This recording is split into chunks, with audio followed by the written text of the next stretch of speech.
ఆదామవలో ప్రియులరా సమాధానం కోల్పోయారు.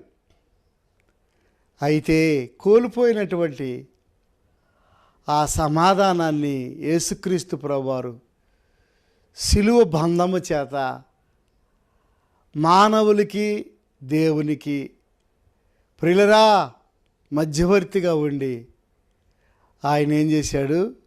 సమాధానపరిచాడు. అంతకుముందు గందరగోళము, గలిబిలి, ప్రియులరా దేవునితో సమాధానము. ఎంత భాగ్యం, ఎంత సంతోషం. సహోదరుడా, సహోదరి, సమాధానం లేని స్థితిలో ఉన్నావా? కుటుంబంలో